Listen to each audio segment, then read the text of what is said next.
Hello everyone, welcome to yet another day in this The Clown Decade, the decade where things are only going to get worse before they get better. And today, as you can tell, it is yet another day where I am going through some Politics Joe Vox Pops because they are simply fascinating. Simply fascinating. I think the main reason I like Politics Joe's Vox Pops better than anyone else's is effectively you have total midwit behind the microphone, not hiding their political persuasions very well in how they ask their questions. Whenever the topic's on left-wing agendas, they're very, very nice about it. Whenever it's on right-wing agendas, they don't really care to actually get answers or make anyone look good. They will try and trap people in corners. And I imagine that is exactly what we're going to see just with the very way this first video is titled. Tory MP defends Kemi Badenoch's inferior culture's dog whistle. I mean, it is one of the most uncontroversial things in the world to say, that some cultures are better than others. I saw people comparing this phrase to Nazism, to 1930s Germany, implying that actually Kemi Badenoch was correct, implying that the culture that these people want is better than Nazi Germany's culture, implying that it's a superior culture. So it's just crazy. And I imagine this Tory MP holds his line quite well, but you know the line of questioning is just going to be nonsense, so let's just get into it. This is the first of 3 videos, by the way. You're getting a triple bill, so let's not waste time. Which culture are you talking about? Some nations around the world that absolutely believe that, and some of those people come to the UK. Do you think those things are happening in Britain at the moment? We know some of those things are happening. Which culture are you talking about, Kevin? Now, I believe myself to be a fair person. I don't particularly like Morgoth, might be a surprise to some of you, but I think some of his archetype posts are very good, and I think the hatchling one is absolutely perfect. And it's why I think it's actually good to just disengage at this point. It is not an honest question to ask which culture you're talking about, because everyone knows the whole point of this line of questioning is to put you in a corner and effectively get you to say something like, oh, I think Muslim culture is inferior. Something along those lines. And then when pushed on it, obviously, you can bring up female genital mutilation and things like that. And then the line of questioning goes, oh, so you think all Muslims are like that? To which you say no, and in which case I'll try and say, oh, so this argument's bunk then. It's all just nonsense. You would be better just disengaging at that point. You are not talking to an honest actor. Obviously, this Tory MP is quite used to people being a bit more honest, though, so he presses on. There are a number of cultures and different people. Name one. No, you're trying to make this about. You're trying to move this on from where it is. There are some cultures. This isn't about race. This is not about religion. This is not about a community. It's some attitudes with some people who come from different parts of the world. At the very least, he knows not to fall into the trap of naming them. The problem is then you actually get to the point where you say this isn't about religion. Actually, no, this is to do with religion, unfortunately, to an extent. The problem is that you need, not necessarily esoteric, but quite an education in specific Muslim sects to actually start talking about this. You know it's a type of Muslim sect. You don't necessarily know the name of it. You don't necessarily know the specifics you'd necessarily need to for this. What you will know is which countries they come from, and then be a bit selective about who comes from there. That's about as far as the conversation needs to go.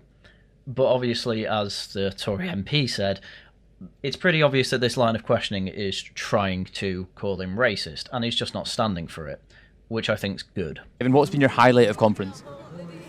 I think the upbeat atmosphere, really. Obviously, we suffered a very big defeat in July, and I think a lot of people expected it would be fairly downbeat. But I think everything in life is relative, and I think with the fact that Labour are going through some troubles of their own now, and I think we can see now we've got a way back that we can win in 2029. So I think that's a view widely held in the conference, I think. My God, they, the Tories, are mental. Now, there are plenty of people out there that are definitely not going to vote Labour and will go out to try and vote for anyone but Labour.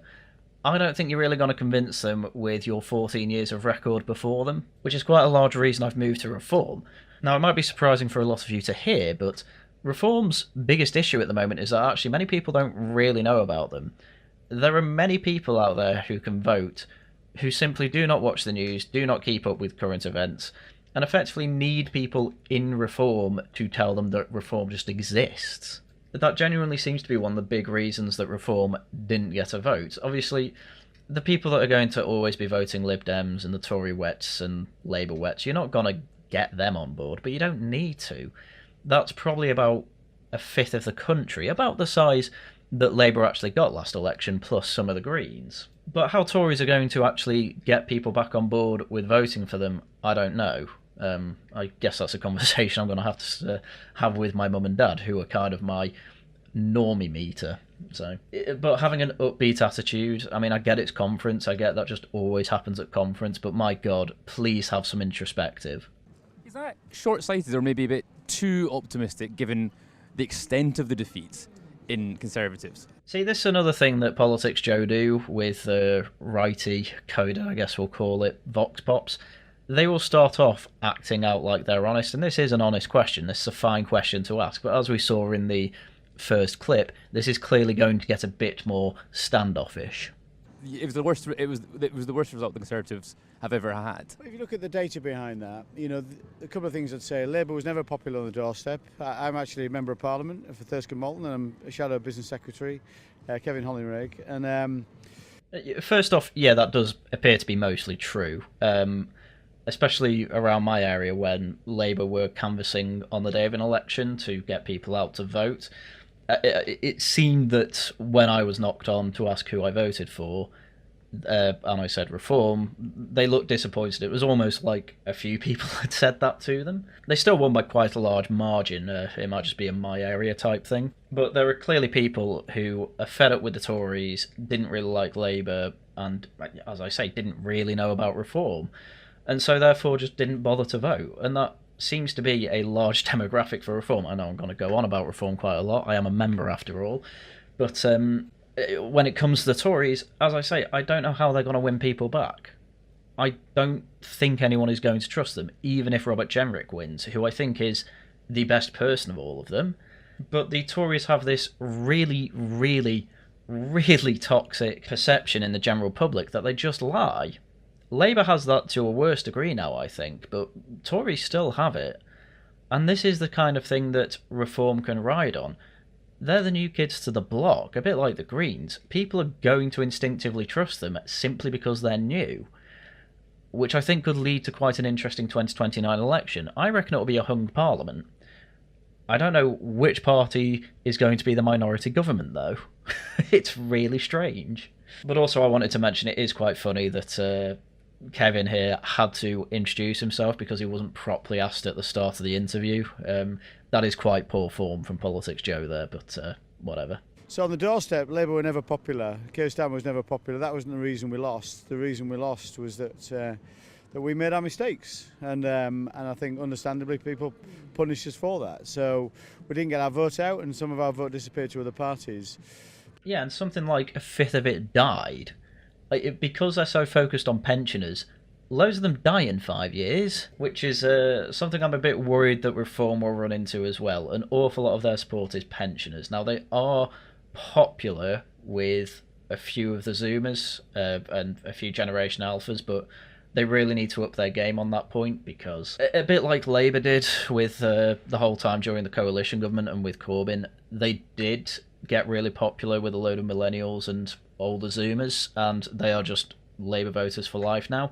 Reform can do the exact same thing, and they should definitely push for it. Tories, I mean, they could try and do that, but I don't think they're going to manage it, because all anyone my age knows is a Tory government, and they do not like it. But to win, no government in living history has won a majority with 34.7% of the vote. That's never happened before. So they're reading a big electoral mandate or a big majority as a false reading, and obviously their popularity is dropping like a stone right now. So I don't think it's a pipe dream at all to expect us to get back in 2029. Nor is it a given. I mean, this is definitely on the more optimistic side of the Tory take on this election. He's mostly correct in pretty much everything he says, apart from the fact that he thinks that he's optimistic that they can get back in 2029. Again, I just can't see it happening. I'll need to check in with my parents and see what they say about the whole thing. But the only reason my dad didn't vote Reform is because he didn't think they stood anyone there. I then told him that they were. He said he'd look into it, and I'm pretty sure he still voted Tory. Again, simply because I think, like a lot of people, they just didn't think Reform would do well enough. And you know what? It's their first election where they're properly going for it. I can understand why they had that mindset, which is why they really need to focus on council elections. Welsh Senate elections are coming up soon. And trust me, I know that they are really, really, really pushing to get the message out there, to get candidates in all of these seats, to get Reform on the ballot paper, so that the Labour-controlled Welsh Senate will just be decimated by Reform. They're realistic with their outcomes, by the way. They only want to try and get into opposition. They're not expecting a win. They'd like a win, obviously. But if Reform become the official opposition in the Welsh Senate, my God, that is going to do wonders for the rest of it. It's a bit like the Greens and Lib Dems. Why do they have such strongholds? Because of council elections in these strongholds. Reform's just going to try and do the same thing with Labour strongholds because they are clearly the weakest at the moment. I mean, council by-elections have been going on for quite a while over the past couple of months. Labour have just been decimated. They lost 10 council seats out of, I think they had 14 or something like that. They're just getting ruined. Who are you backing in the leadership contest? Kemi Badenoch.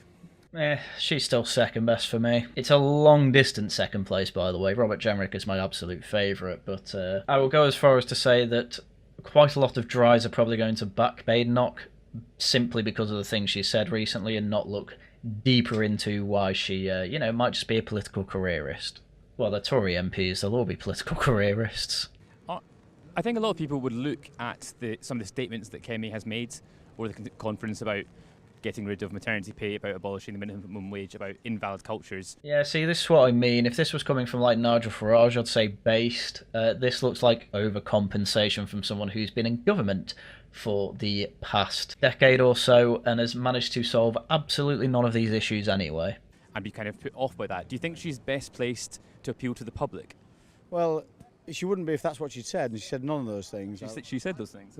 I mean, to be absolutely fair here, Ed is definitely giving out the least charitable interpretations of what she said. She didn't say get rid of minimum wage or maternity leave. She was saying that these things make it difficult to run a business, which they do. There are businesses that cite that they can't pay employees enough to actually keep the business running due to minimum wage being, relatively high. It's like 11 quid at this point. When I was working minimum wage, which was at this point 5 years ago, minimum wage for me was about £7. It's gone up £4 in the past 5-6 years, which, bear in mind, when it came in I think it was 2003, it was £4.50 an hour. So 2003 to 2018, over 15 years it went up about £3. And then all of a sudden, due to hyperinflation, thanks to the lockdowns, obviously that's just gone up a hell of a lot more, and businesses haven't been able to catch up because they haven't been given time to. And read basic economics, minimum wage just seems to make life a lot harder for younger people, even though that's who it supposedly benefits, because they can't get into a job to then get skills, to then get a better job. Loads of people on TikTok are whinging about this. I've graduated now, can't get a job. I have to keep telling them, just work minimum wage, it's actually a pretty good deal. But then they say they're barely finding any of those jobs because everyone's picking them up. When it comes to maternity pay, I'm just not an expert and not going to comment on it. And then, she did not say that there are invalid cultures, though I would definitely myself say there are invalid cultures. These leftists like to say that, World War II was done to beat all Nazism out of history forever, because, that's an invalid culture. So it's not even worth going beyond that mention. But even so, Kemi Badenoch did not say there were invalid cultures. She said there were inferior cultures, which is a completely different thing to say. She really didn't. You want to look at what she said. What she talked about maternity was the regulations around it, not the money itself. She said the amount people get is neither here nor there, is what she actually said. That's just true, by the way. This guy knows his stuff. I am somewhat impressed. And in national living wage, she talked about some businesses that were struggling to pay the national living wage. That's what she was saying. She's not retrenching where we are today. What she's talking about is where our direction of travel for the future. Again, true. This is the best thing you can do against these people. They make something up. You just need to know these things offhand. It's very annoying. It's a lot to remember, but it is a good way to just slap them down. What about invalid cultures? I think that's absolutely right. Oof, I mean, kind of falling down there. I mean, I agree with him. It is absolutely right that there are invalid cultures. I think cultures that genitally mutilate girls is absolutely horrendous. Cultures that use stoning as a form of punishment are barbaric. Much more civilised to just hang people who have actually done horrific crimes. But these stonings happen to people that have committed infidelity and not even necessarily committed it.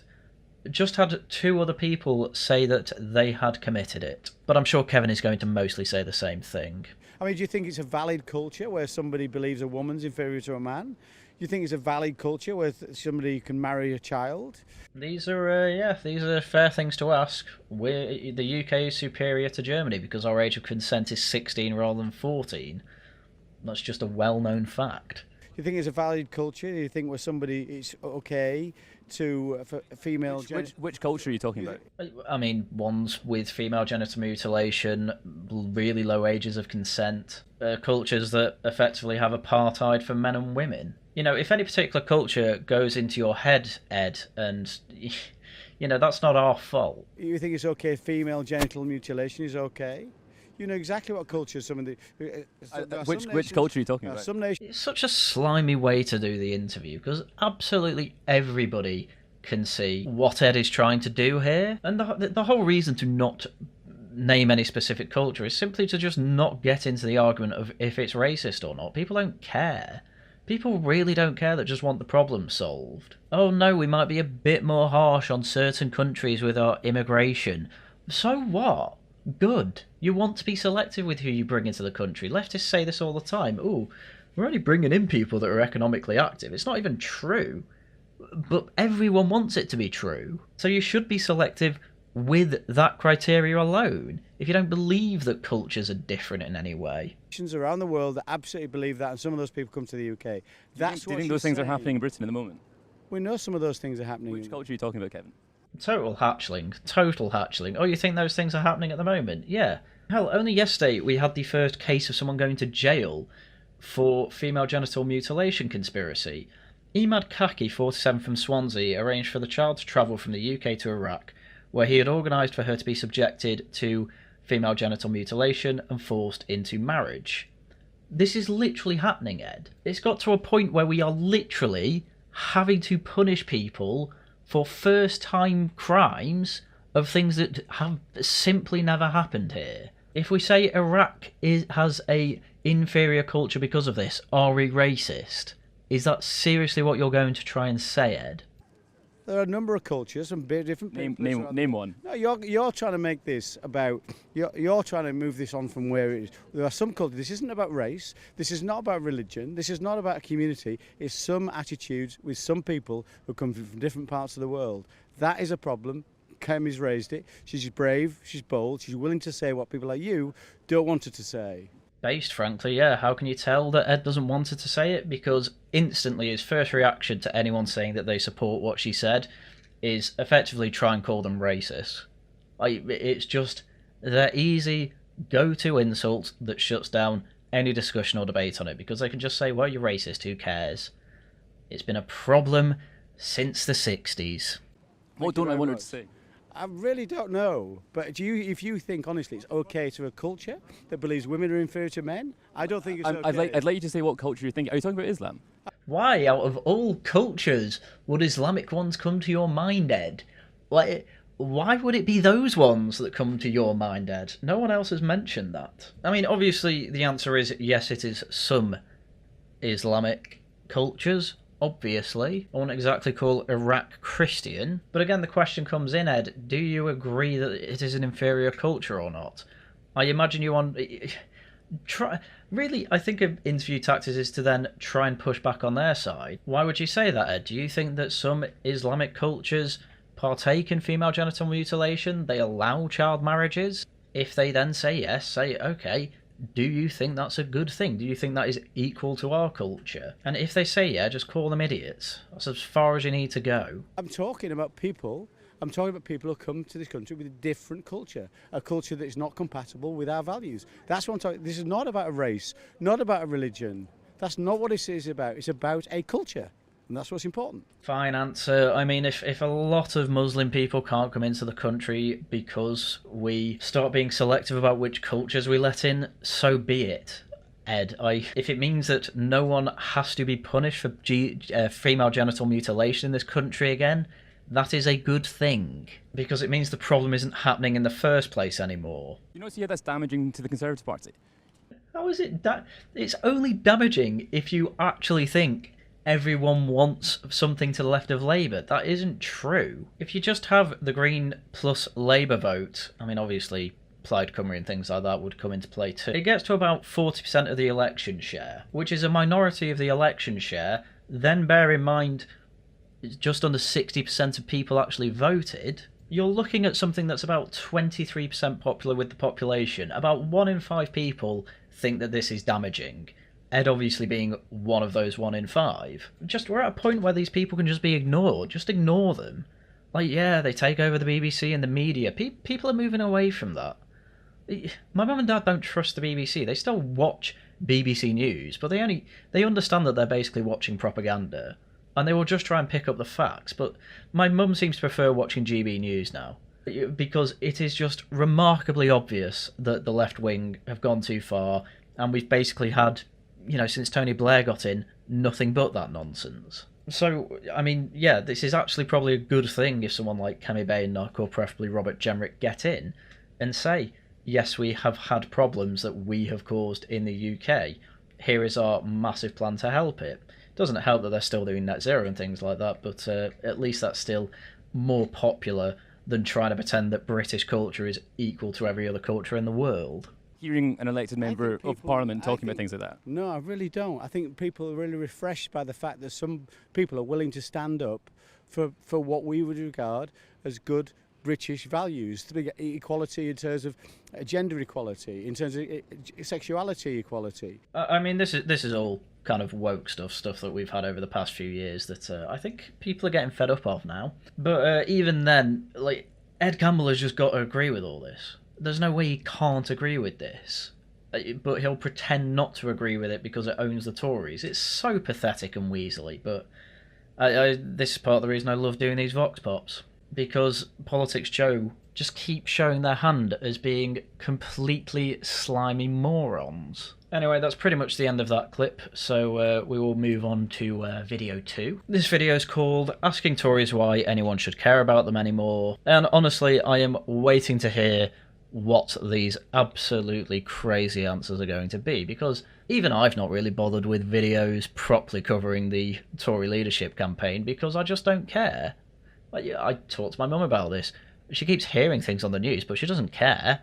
Nobody really cares. Nobody seems to really expect the Tories to do well next election, and I think it's something that should really be ringing alarm bells for them.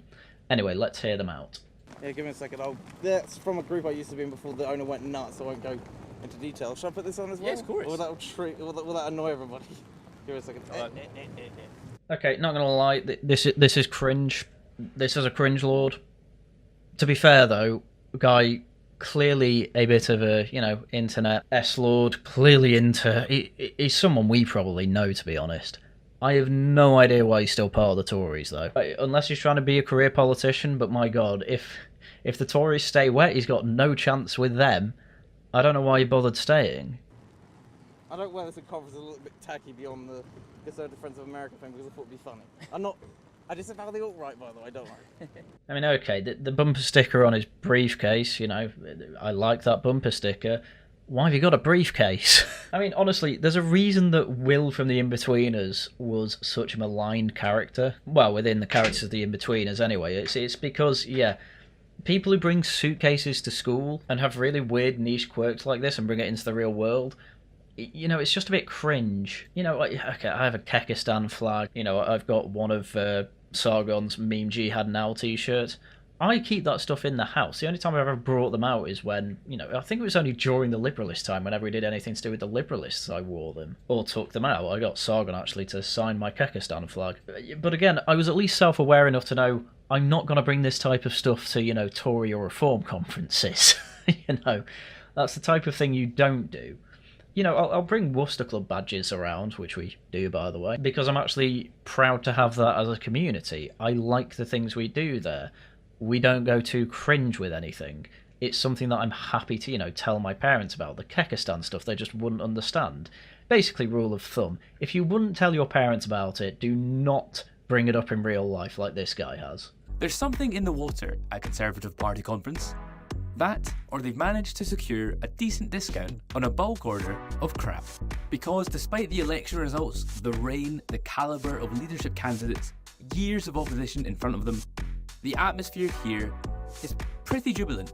I mean, as said before, Ed Campbell is going to hate absolutely every leadership candidate. Again, it's why I like going through these. This is a look through a not too well hidden leftist lens. And I'm just also really interested to see all the time how the normies react to this sort of thing. And an awful lot of the time they seem relatively aware, unless they're basically going senile.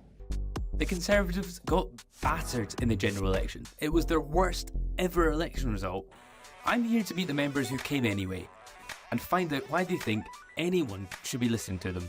Fair questions. I am genuinely thinking the same thing, just from a more why aren't you coming to reform side of things. What is the challenge that you're taking on?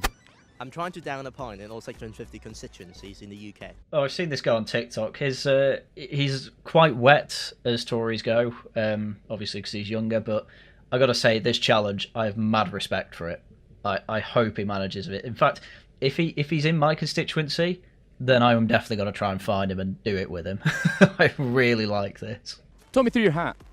This is from an organisation called Make Britain Great Again, which are now defunct because various reasons, but I'll just say the former leader sort of, I don't want to sound really rude about this, sort of like lost his, just didn't really know how to deal with a lot of the stress that was coming his way and that sort of thing. I mean, I'm going to be honest, I have literally no idea. I didn't even realise it was a group being run by someone. But even then, again, it always seemed to be... Make Britain Great Again is something I saw Farage saying. It's quite a Trumpian kind of riff on that. I would have thought all those types of people left the Tories by now. Unless you really think generally it's going to make a great comeback, I don't see the reason for staying. I mean, that might be his reason. We'll find out. What's been your highlight of conference so far? So far, actually, the resilience, the upbeat feel, bearing in mind we were coming into it with a fairly heavily beaten party at the national elections, but it appears that in the most recent weeks, things have improved significantly for us, largely through the current government working through its timetable of dealing with its claimed £22 billion hole. I mean, if this is really going to be the Tories' main strategy, just join Reform at this point. Is this really what they're hoping on? There's nothing positive here. It's just, oh, why are you feeling positive? Oh, because Labour, it turned out Labour were worse than us. Great. Amazing. Everyone, you suck. Yeah, but the other guy sucked more. Wow, that's really going to bring them back. Why would they not go to Reform or Green? We really are looking at a complete wipeout of the two main parties next election if this is the route they go down. My God. Overall, it is the enthusiasm. It's extraordinary. Nearly a dozen council by-election gains since the general election in favour of us. Yeah, the problem you've got there, though, is that Labour voters will not have bothered going out, and obviously Tories will have because they saw how bad it was. I guarantee if there was Reform on all these ballots, you would not have won these elections. Basically, they are there because anything's better than Labour, but you have Reform on there, righties are going to think, wow, they're even better than either of them. I will go with that. I can't remember the place where Reform stood, but Reform did stand in one by-election and did win it quite easily. Yeah, that's going to happen a lot more. Labour are going to have to look at Reform and think, my God, they are going to be our threat. All I'm saying is wait for the Senate elections in Wales. That is probably where you're going to see Reform's big breakthrough. And if it doesn't happen, we're all screwed. And Small potatoes compared to the electoral loss. well, yeah, potatoes all grow from small things, don't they? Fair response from that guy. All Ed tries to do against righties is slip in snide comments like that. And a lot of people take it quite well, but I think it's because they think he's joking. I've seen enough of these to know that Ed isn't joking. Ed does just not like these people, which is fine, but then when you start noticing it does just get annoying. It's like you're being a child. Stop. Well, I could say one of the worst results, but also there is something positive about it. It's not completely negative because from what we've really gathered so far, it is a deviation from values from some of our core values as conservative, from some of our core principles and beliefs, and that's what you get when you deviate from the core things you stand for. I mean, again, everyone's just saying, oh, things are really optimistic here. I think to be absolutely charitable to these people, given the way the Tory leadership elections are going, it actually does look like it's going in a good way for people who are more on the dry side of things. The top two people of this election are Robert Jenrick and Kemi Badenoch, two people that are clearly to the right of every leader we've had before them. Kemi's problem is that she'll need to win trust back. Jenrick's problem is that he's too junior. I think people are optimistic with either of them if they're in the Tory party, really. I think they're more likely to go for Jenrick, though, because I think they want the inexperience, because that in turn means he's probably less corrupted. And this could be a reason to be optimistic, but I still think they're blinded to the reality of what's coming. Because bear in mind, the right-wing alternative is still in the foundation process. They are still just trying to get, branches in all the constituency over the UK built. And there's enthusiasm for that, unfortunately, for the Tories. So, yeah, look forward to reform being a little bit bigger next election. Good on, Jacob. Why should anyone listen to what the Conservatives have to say? I'm speaking to GB News today. Oh, really? So if anyone wants to watch me on GB News, it'll be between 8 and 9 o'clock. I'm broadcasting for them, not for other random outlets, so I'm sorry to be unhelpful. Why? This is going to be something that I feel like I'm going to be saying quite a lot in the near future, but it is good to see ex-MPs, I wish they were doing it when they were MPs, but people like Jacob Rees-Mogg just not bothering with these people he knows are not honest actors. It is actually quite heartwarming to see that. Again, though, I just wish he was doing it while he was an MP, but to be fair, MPs probably have rules where basically they have to assume every media outlet is a good faith actor. But now he's not bound by those rules, so he doesn't care. Amazing to see. Why should anyone listen to you on GB News? As I just said, I'm talking to GB News today. As someone who lost their seat in such a fashion. If you want to hear my views, you can tune in to GB News between 8 and 9 o'clock this evening. I really do love it. Oh, I'm on 8 to 9 this evening. Yeah, but why should anyone care? Jacob Rees-Mogg just knows that this is not a serious question, so he's not giving an answer. He's just advertising his time slot on GB News, which is incredible. Good stuff. It's free advertising. I think that's against Ofcom regulations. I'm broadcasting on GB News between 8 and 9 o'clock. If you wish to listen, you can. Who are you hoping to see? Is your presence here an embarrassment to the Conservative Party? I'm broadcasting for GB News, so all these questions and others will be answered then. Yeah, nothing but respect for Mogg in the way he handled that. Complete stonewall of the absolute complete snake that is Ed Campbell.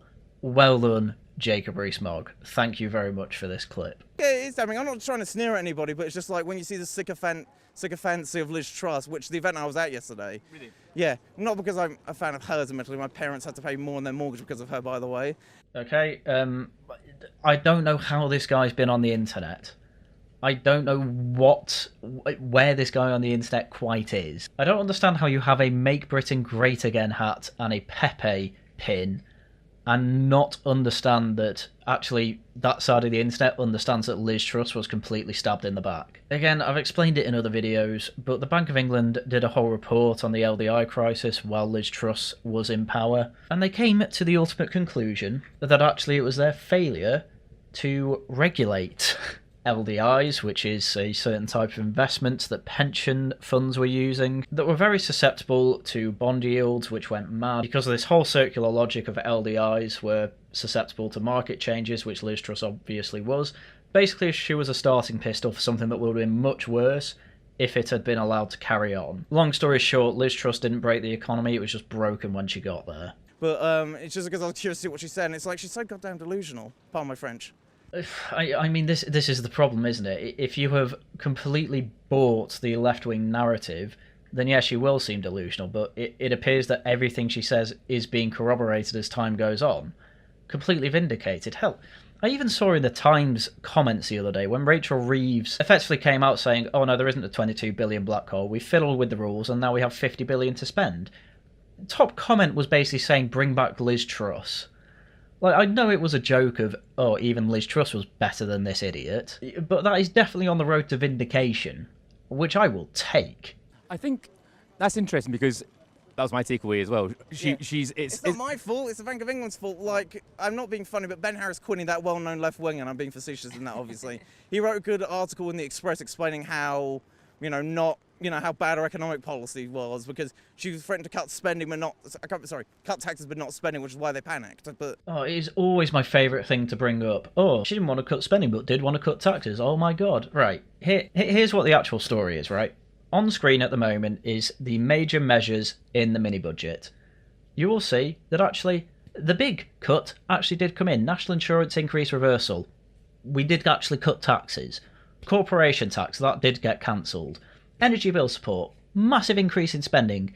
The biggest actually of that mini-budget. Oh look, we kept it in. Oh look, all this spending's been kept in and is still in. And the taxes were cut. The most expensive parts of this, only one of the most expensive parts was actually cut. The most expensive parts were kept, and most of it was tax cuts and spending increases. What you have heard about the mini-budget is complete nonsense. Most of it was kept in, the mini-budget was not the issue. Bank of England have a report corroborating that yes, it was actually the Bank of England's fault. So yeah, I am not having this nonsense anymore. If you are going to comment on the Liz Truss process and the Liz Truss mini-budget, please explain to me why most of it was kept in if it was so disastrous. That is one point that I keep pushing people on and I never get an answer for. They just trust the experts. The experts effectively lie to you to kick her out, and you just took it hook, line and sinker. And I can't forgive people for that because all of this information is public. They're just not interested in the truth. They're interested in their side winning. And in this case, this guy seems to just want to have a long-term political career. Well, I hope you don't get it because clearly you are a moron. No, it's the Bank of England's fault. It's a growing trend of conspiratorialism in the British right. Not quite as bad as some of the Americans, but Scott, a highly respected Substack, coined the term insane clown party about this in America, and it's coming over here where we see Andrew Bridgen or Lawrence Fox, or even at Reform where you have these candidates going on about the Bilderbergs of the World Economic Forum. I mean, the WEF nonsense does have to stop, I do agree. Not necessarily because it's powerless, I'm not saying that. The reason is because the World Economic Forum is actually behind the rest of the world. You'll see these eat the bug posts from the World Economic Forum and, oh, we need electric vehicles. The truth is that they're about 2 years behind actual governments putting this sort of thing in. They are mostly written by people who are already in government. Just leave the World Economic Forum alone. Not because it's good, it's definitely not good, but because all it is a money laundering scheme effectively for rich people and politicians to pop corks of champagne with each other. It's basically just a massive booze up. That's the whole point of it. Or experimental vaccines, like, oh, God. I mean, even I'll be fair on this point. Some of the vaccine posting was a bit mad. They are absolutely vindicated when it comes to vaccines could have been a danger. AstraZeneca had to take theirs out of commission because basically it turned out that was true. A lot of your Conservative colleagues are very concerned about what they describe as the rise of woke and wokeism. Is that something that concerns you? Absolutely. I think it's disgusting what has happened to our country. The idea that memorials to those who helped to build the prosperity of the United Kingdom should be torn down by people who have no understanding, let alone interest in history. Damn, based. Yeah, I completely agree. I do believe he is referring to Edward Colston there, who, even when I looked into it, I can't remember the exact figures. Effectively, his money was so spread around so many investments, it was basically impossible for him not to be involved in the slave trade, when again it was legal and not seen as morally repugnant. In fact, he died 40 years before it was seen as morally repugnant. And I think it turned out that of all his investments, I think it made up about 2% was put in the slave trade. So it's just pointless trying to say, oh, it's his fault the slave trade was happening. Yeah, a little bit.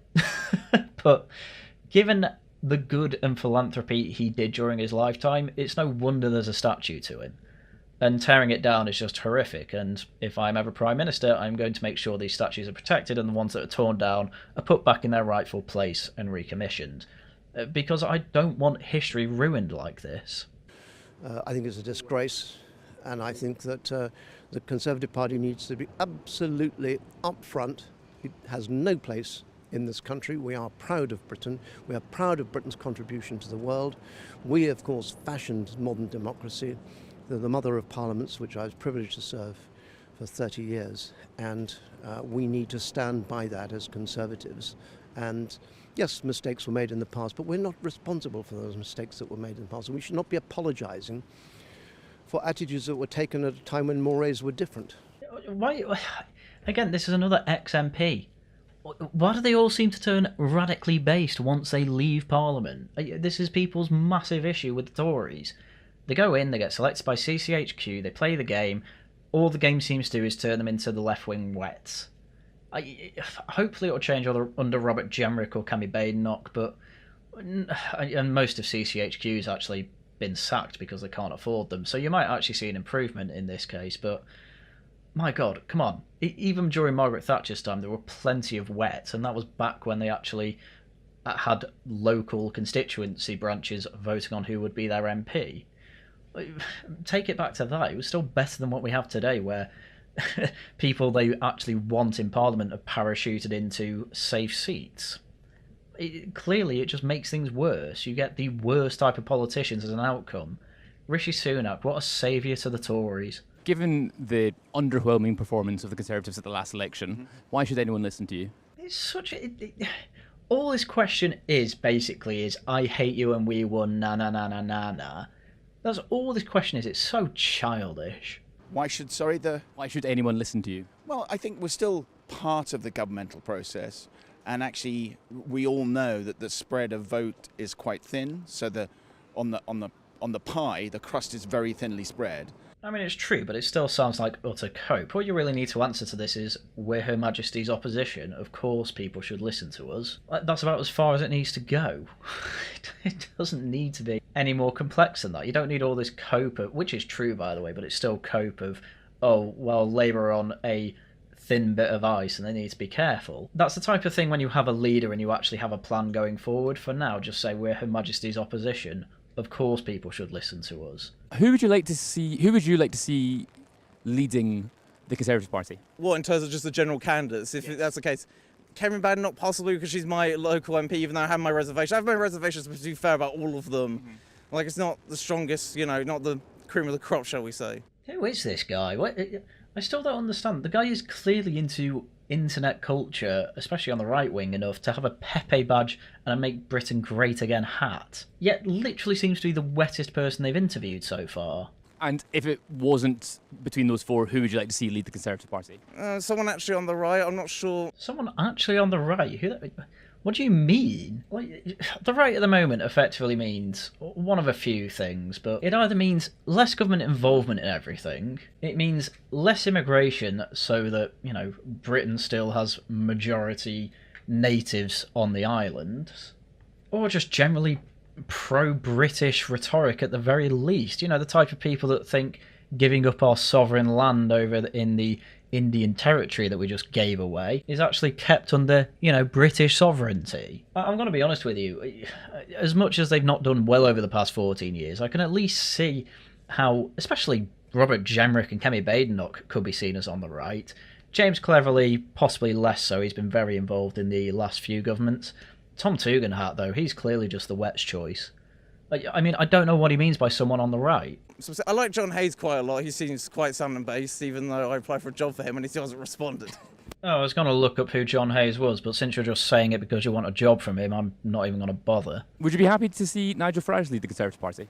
I guess I would, even though my attitude is simply I don't want him joining. Not that I have anything against him, but it's just like, I hope this isn't a bit too bizarre analogy. Like, Dave Mustaine's perfectly fine not rejoining Metallica, so to speak. Megadeth's fine. The whole point of Nigel Farage is that he's meant to be, the opposition to the Conservative Party, and if you subsume him, that sort of takes a lot out of it. Look how boring Ross Perot became in America once he stopped being the opposition party and threw Pat Buchanan under the bus. So, clearly the guy likes Nigel Farage, but you like him as an entertainer more than anything else? I mean, if your reason for him not to join the Tories is that things will get a bit more boring, I'm just not going to take your analysis seriously.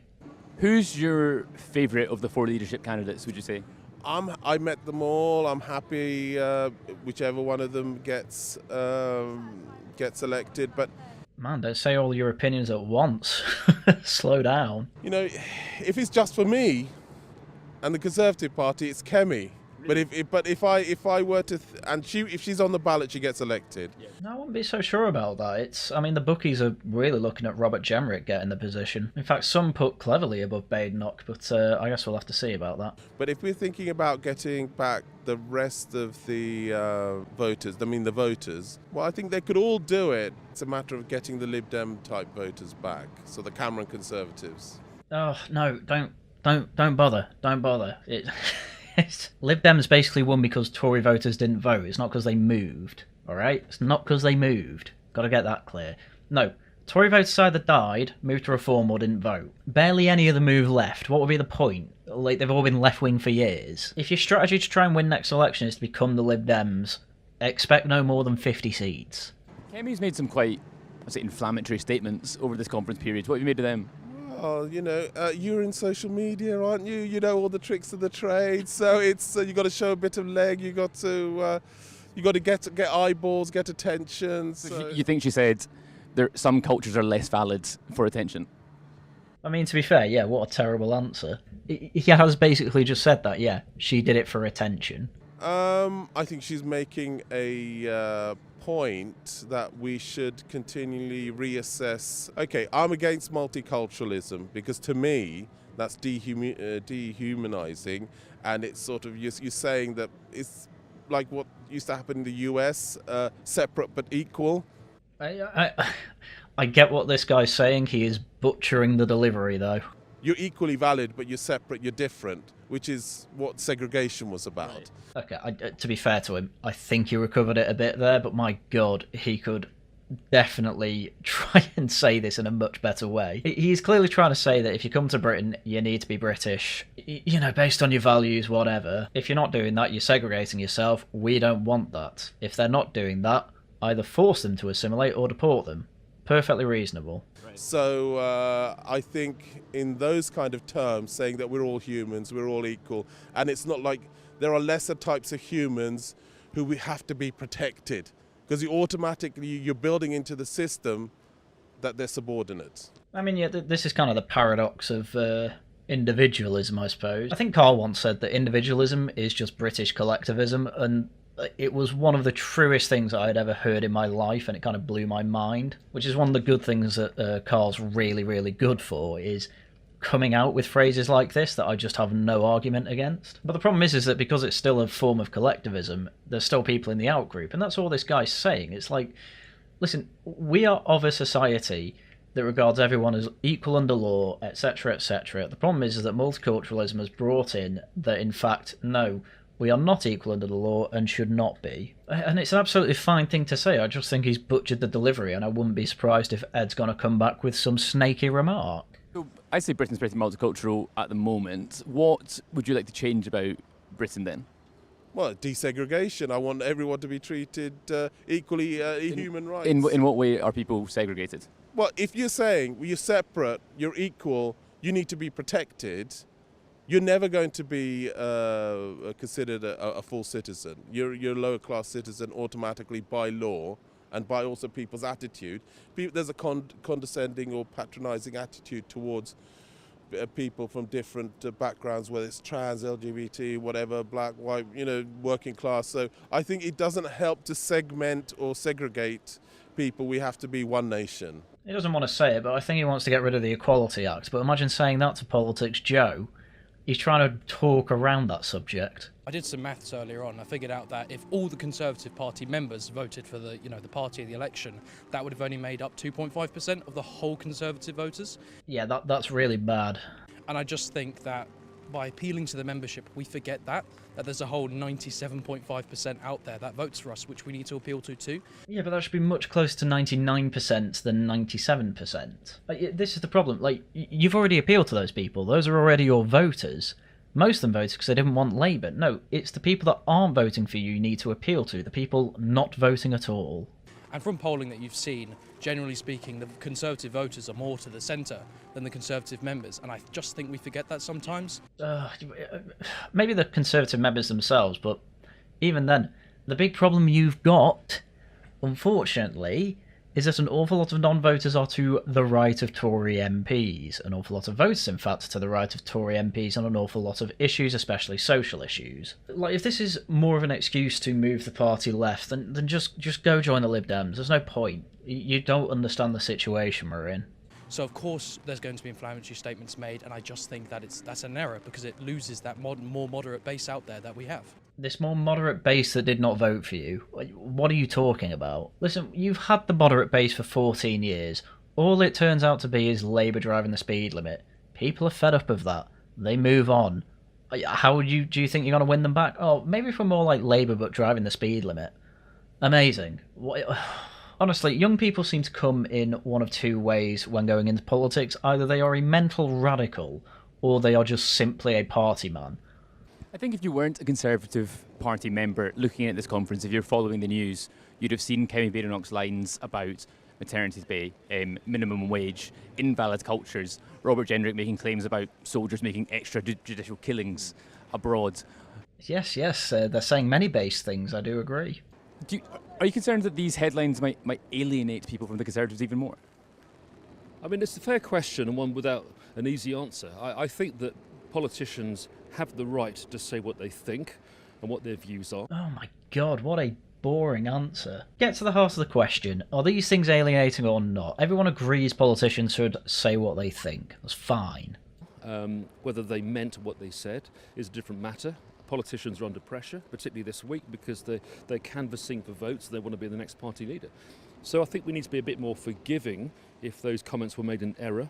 But by the same token, people make up their own minds. So as a party member, I'll make my decision in due course as to who to vote for. And others will do the same thing. Great answer. Will it alienate them? Well, it's their own opinion, isn't it? Ugh. It's a vox pop, so I'm very forgiving, but I do think that he is right, that when it comes to trying to be party leader, obviously you are going to be a bit hyperbolic to try and outflank your opponents on the right, which is quite good to see for once. People are trying to flank each other on the right rather than being kicked out of the leadership contest for it. I think at this point in time, divisive rhetoric is not particularly helpful.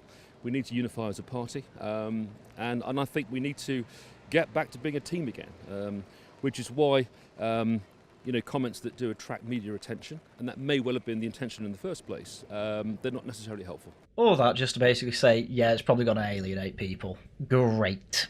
So I've been looking very carefully all four of the remaining candidates.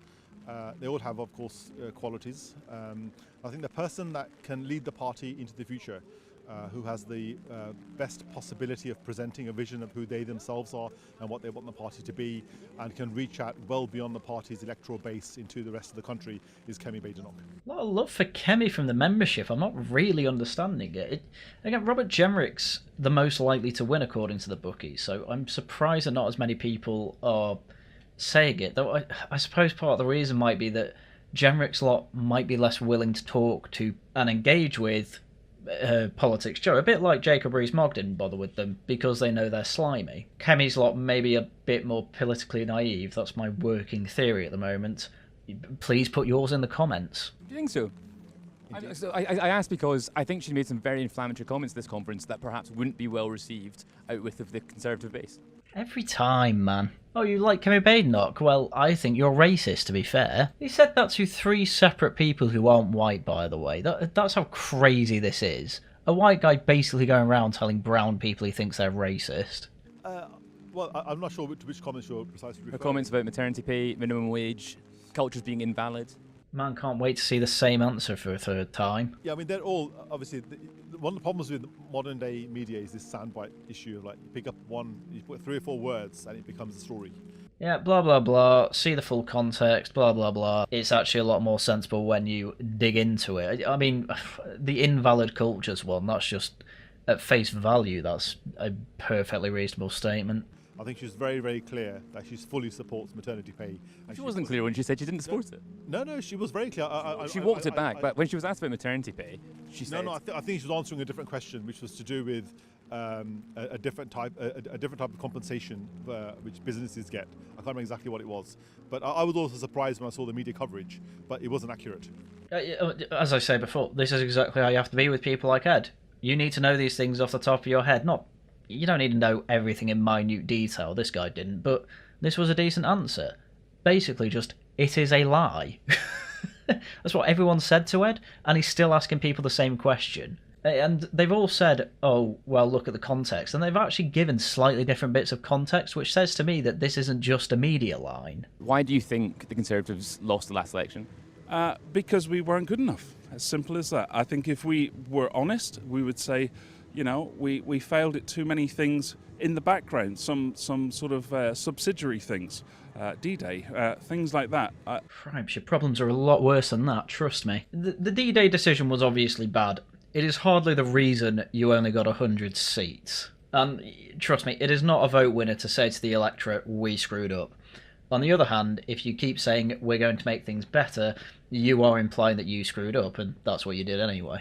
The public just wanted change, and I think we can't deny the fact that there are some things that we could have done better, and we need to do them better, and we need to win the trust back of the people to show that we are the best party to lead forward in the next general election. Well, you've got 5 years to manage that, but so far I'm not seeing an awful lot that's making me think, yeah, I should give the Tories my vote again. So all I can say is best of luck with that. Given the drubbing that the Conservatives experienced at the election, why should anyone listen to what the Conservatives have to say? Well, for the next 4 or 5 years, they don't really, do they? That's the point of opposition. Oof, defeatist attitude right there.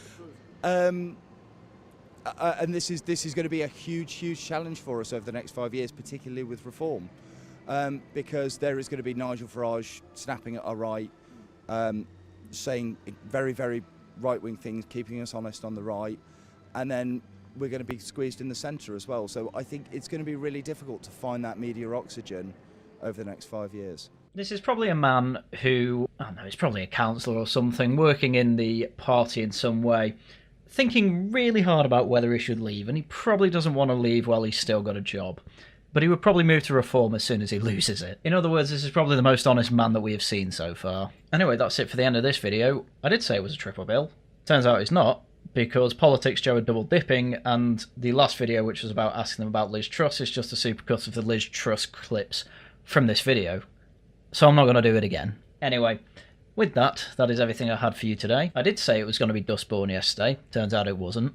Instead, I will be playing that on Sunday, so get ready for that. Monday we have Jack going through the history of Rome and ancient Greece on the Worcester Club. A panel will be there too to ask questions and make it entertaining, so do come along to that. I will obviously make a post when we do it too. Tuesday, it will be Tosh Talks. Oh my god, it's Friday. Just realised I need to get the poll out for that, so thank god I'm making this video to remind me. Don't know what the topic is yet, obviously, because I'm making the poll as we speak, but when we get to Tuesday, you'll find out and hopefully enjoy it. Wednesday, I'll be back to my weekday gaming streams as well, until Regional Variations returns, which Tail Feature has made a video on, made vague promises that it's an indefinite hiatus, but he does want to come back someday. When and how that will be, I have no idea. But I am with you, Regional Variation fans. I would love for it to come back. And then next Saturday, of course, there is Laughing at the Guardian. So, once again, that's everything I had for you for today. Please do subscribe, become a member, all that good stuff. Thank you very much for watching, and as usual, until next time, goodbye.